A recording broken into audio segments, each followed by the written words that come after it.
Hello everyone, this is Enemy Stand User and I hope you are all doing good and well.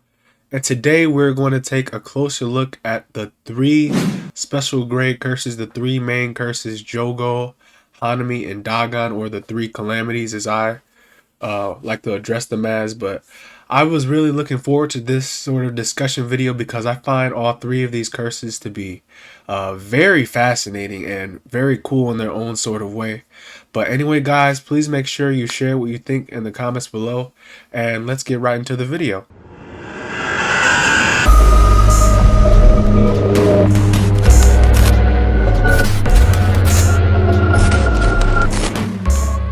Now, Jogo is a very stern and easily annoyed sort of curse, and being like a very hot-tempered sort of lava being, and he's often very explosive and intense when he is sort of pissed off and he gets really serious.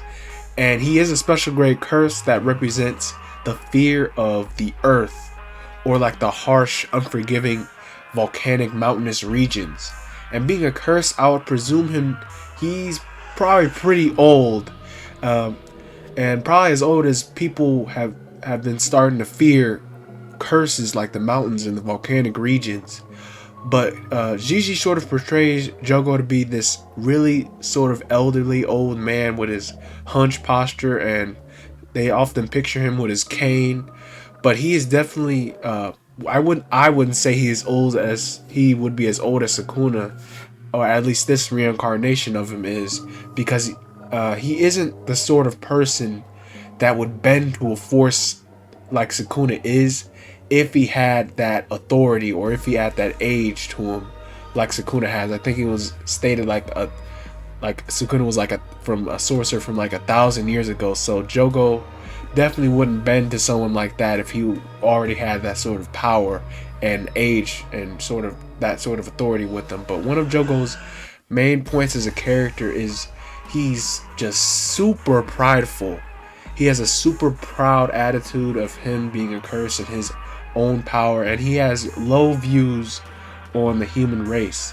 And even in chapter 10 when we see him, his conversation with Ghetto was very interesting, and in that chapter, in chapter 10, it reads, "So your boss wants to reverse the roles of curses and humans in this world. Is that right?" "Not quite. Humans are made of lies. There's always a flip side to the positive emotions they show. But negative emotions, such as hatred and killing intent, those are pure truths. Curses born from such truths are the purest form. We're the true humans.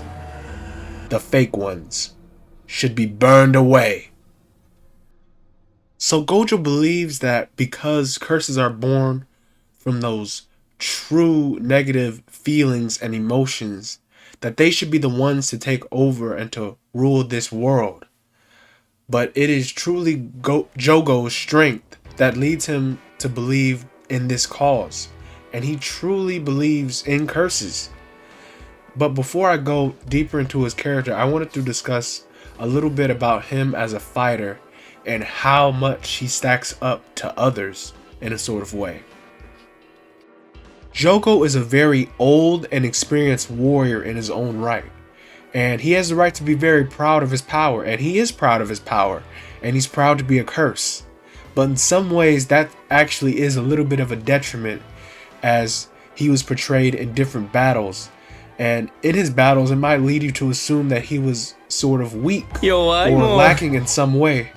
But I mean, his first fight in the series was up against Gojo, and Gojo is OP, and he's just playing around with this dude Jogo, and he just completely destroys Jogo. And in the same way was for Sukuna when he fought him, and when he agreed that if Jogo did land a hit on him, then Sukuna would go along with the curse's plan. But how that worked out, that just got Jogo completely manhandled and even led to his death. However, Gojo and Sukuna are in a way completely different league than everyone else in the series. They are in another tier when it comes to their power. And when Gojo came in after Dagon was defeated, and he came in against Hanami and Naobito, although they were wounded, and Maki, they were wounded, but he still took them out like it was easy for him, like it was nothing. He took out those 3 grade 1 sorcerers, and ultimately it led to Nanami and Naobito's death. And unlike Mahito, Jogo he's a little bit more reserved, more in a sort of way. He's more strategic and more of a team player when he fights. And when we do peer into his thoughts, we often see him thinking about how he doesn't really have to be the one to be smiling in the end, and that he is very goal oriented and goal driven, even if he has to sacrifice himself along the way. As long as curses prevail, he's just satisfied with that. And this shows how it really does show how when they work with Ghetto a lot of times, and even when the incident when they stalled Gojo to try to imprison him, Jogo was just scrambling and trying to make sure that everything went right and that the plan worked. Despite how he is, Jogo is still a really, really impressive fighter, and that shows even more throughout his own personal skill set. And being a special grade, he does have his own domain expansion, being one of the first domains we've actually seen in the series, called the Coffin of the Iron Mountain, which is low-key kind of like a reference to a phenomenon in nature when lava forms into this flowing bubble dome-like structure. But this domain is just extremely dangerous, and it's almost impossible to deal with because it'd be like you're in the heart of a volcano. And most sorcerers, if they don't have any type of refined domain or any type of simple domain technique of their own, they would just be burned away. And they would have no chance against this technique because they couldn't handle the heat. But we see Gojo was just more than ready, more than capable to just put Jogo in his place with his domain Immeasurable Void. But still, Jogo is a really capable fighter, having moves like Disaster Flames, which are like handheld eruptions in his hands, Ember Insects, which are like exploding insect sort of mines, and Maximum Meteor, which is just has a massive range of attack. It's just gigantic, and he tried to use that against Sukuna, but it just shows that despite he has all this power, but he just cannot pick the right opponents, because most of the time when he fights, he's fighting like Gojo and Sukuna, and those are just not good opponents for him. And he's clearly out of his league in most of the fights, except when he fought, or if you could call it a fight, the more reasonable sources like grade 1 or lower, like Nanami and Naobito. But he just has a really bad losing streak, but he's still an impressive fighter in my opinion, and he's really solid in that sort of right. Still, despite all of Jogo's efforts and his power, he ultimately did die fighting Sukuna when Sukuna just flexed his power and used his own element, fire, to battle him. And at that point, Jogo knows he's outclassed, he's overwhelmed, and he's going to be killed. And he entered this limbo-like state where he talked to the other dead curses, and the manga reads the following. Sorry, Hanami, Dagon. Mahito is still alive. Death is something humans fear and detest. However, humans linger beyond it as well. Death is a mirror for humans. Mahito is that mirror. Mahito will continue to grow stronger. That's why you propped him up as leader. When we're reborn, we'll no longer be the same as before. Even so, I'll be anticipating the day we meet again. We're the true humans. So you wanted to become human? Yeah, I know what you mean. Not becoming a human literally. More like taking their place, right? That said, it makes it all the more foolish. Humans flocking together. curses flocking together, comparing themselves to those around them, leads to weakness and stunts their growth. You should have burnt everything you desired to a cinder without thinking to reach the heights of Sasuro Gojo and not worry about the future or identity. But you lacked the hunger to take hold of your desires. You're probably right. But you know, this was actually fun while it lasted. Humans, jujutsu sorcerers, cursed spirits, you're not bad compared to those I fought over the last 1,000 years. Stand proud. You're strong. What's this? Don't ask me. I don't know what it is either. So even in his last moments, Jogo still held on to his beliefs, all the curses believed Mahito would accomplish their will to bring about the new age of curses, and was even recognized by Sukuna, the king of curses, for his strong belief and powers as a curse, even if Sukuna himself thought it was foolish. But his very last moments were just really sad, and you could say that it was a little bit pitiful, because it showed a little bit how insignificant throughout all he did that he actually was when he did try to attain his goals. I mean, he's literally a lava man, and he burned to death. That's almost poetic in a sort of funny way, well, at least to me. But Jogo, he's really stoic, and throughout his last words, it showed that although his pride as a curse was admirable, he didn't have that drive, that power. He wasn't built that sort of way that he could just burn everything away. He still held on to something. And that's why he couldn't reach that height of power of Gojo and Sukuna, because he can't let go. He can't become this monster. Although he is a curse, he can't attain this strength. And that's really interesting that he's portrayed this way. And Jogo is a really solid and stoic character, and he's almost like, I'm sure you see it in some ways, he's like a comedy relief character, and he's easily picked on and agitated, but I believe Jogo is really nice, and he's really solid. He's really cool.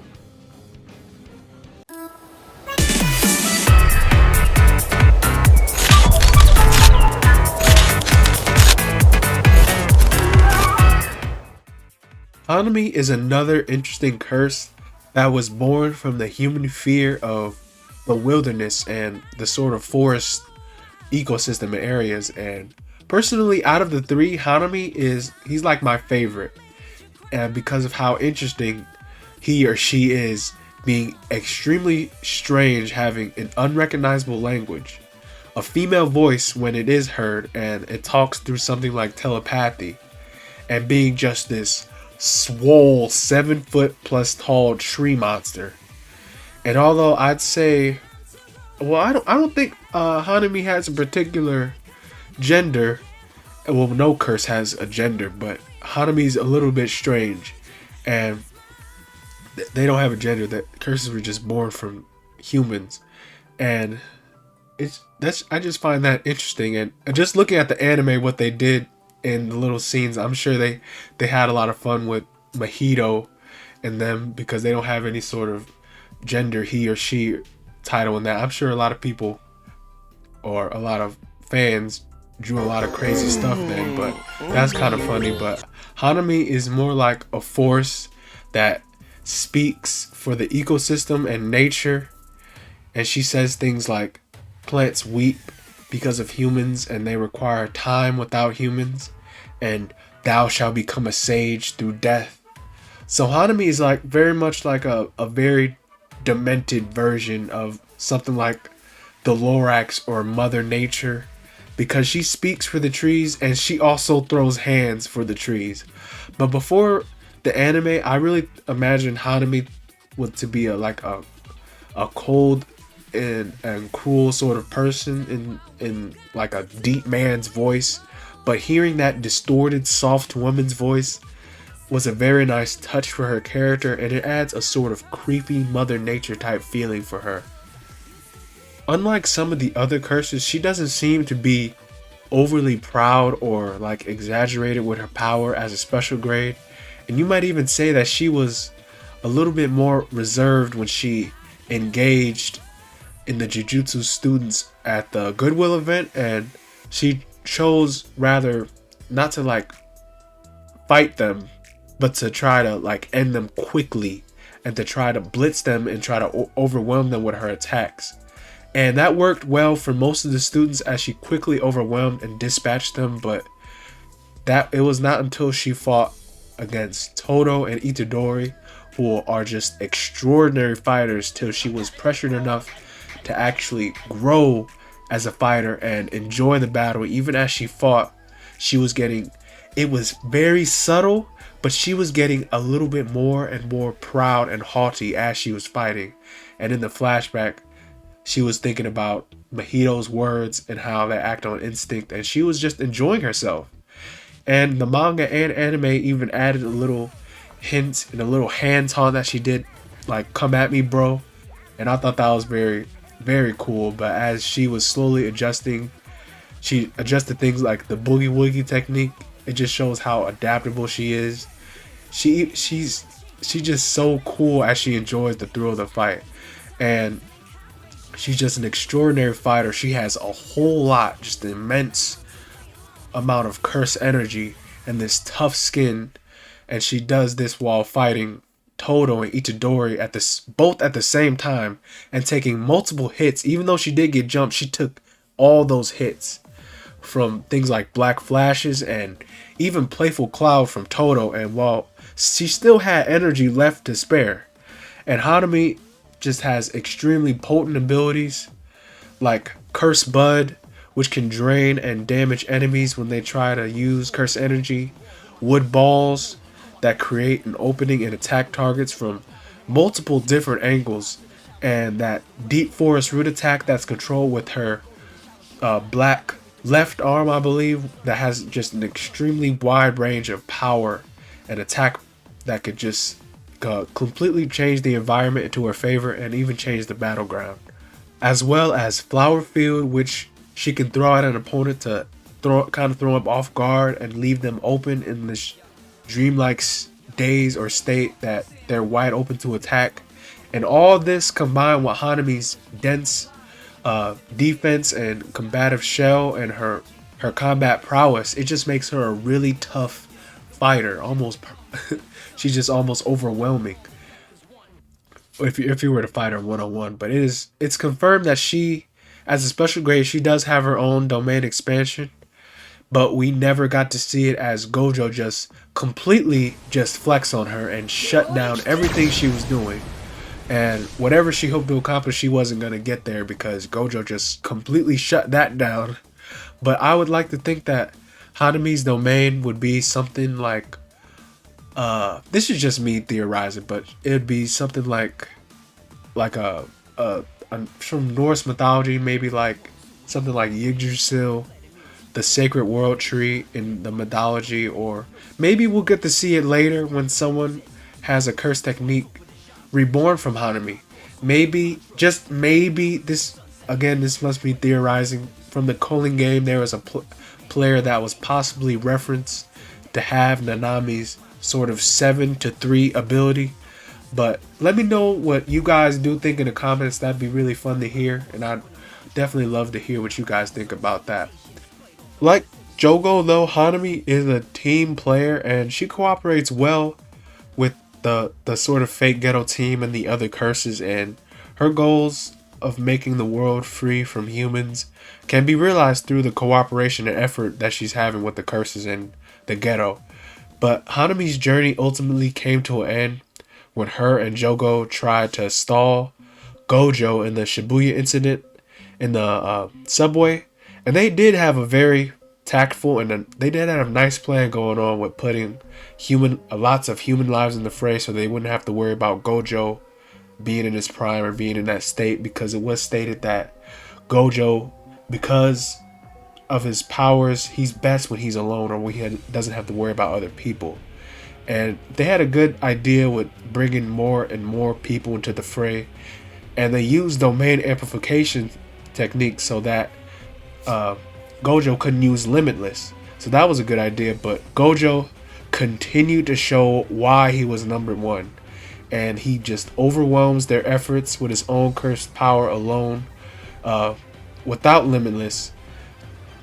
And he's just a broken monster. And it's almost like Gojo singled out Hanami when he was talking about her, and he just completely obliterated her with absolutely zero hesitation, squashing her like a bug. 呪力の総量だけで言えば絶対にわしが下手に動けなかった。そして国戦とにやけづらこと飲み込んでくれる。どこから行こうか。お前だな。And man, I mean, Gojo did not have to do Hanami like that. That was just, I don't even know what that was. That was just disrespectful. And she just got obliterated, man. And it's almost like, well, no, it is like, it does seem like Gojo is this dark presence, especially for curses. And in Curse's eyes, Gojo is like a nightmare for them strength-wise. But Hanami, she's despite all that and how not really any curse can do anything about Gojo and Sukuna, but still, Hanami, I just find her so interesting the way she is and the way her power is, and that's why she's my favorite. She just has this interesting sort of aura to her. But she's very solid and I like her a lot. But tell me what you guys think.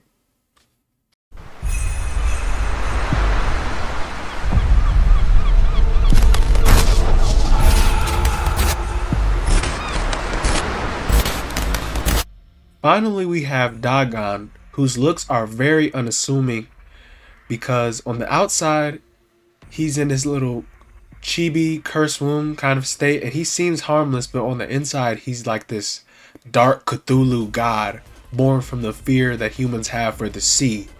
And this is not really apparent until he's born out of this cursed womb state. But for the majority of the series, he's like in this cute little chibi entity that always hangs out with Ghetto and the other cursed spirits, and using his domain to create a beach-like space where they could plan and relax. And Dagon is even shown playing around with the other curses, like he plays cards and he plays tag and like bubbles with Hanami and Mahito. So the curses have a really, really wholesome and playful relationship. But of course, that was a little less wholesome when he sucked up and ate hundreds of innocent people. But you know, I guess you could say he was still cute. But I'd like to think that Dagon was like kind of the team mascot, and he really did love his friends, Jogo, Hanami, and Mahito. He loved them all. Dagon, however, turns really dark when he does get hit by Naobito and remembers Hanami knowing shamans took and killed his friend away from him. And Dagon sheds his cursed womb skin and becomes this Cthulhu-like cursed spirit and begins his attack.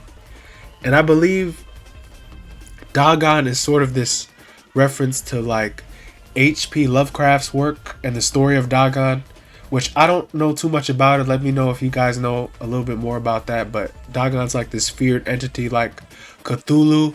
I know HP does works like that. Maybe it's a reference to that. That'd be really cool if it was. That'd be a really cool little detail. But being in this form, Dagon is more mobile and he can even levitate.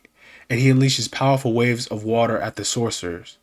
And Dagon even tries to, it's subtle, a little subtle, but he tries to communicate to Naobito that the curses, they're not just these cursed spirits. They have names such as Dagon, Hanami, Jogo, and Mahito, but Dagon's point is just completely ignored and they attack. So sorcerers, they don't acknowledge or even respect what curses do, or what, not what they do, but what they say. They just say it's just a curse's rambling. But these curses do have reason.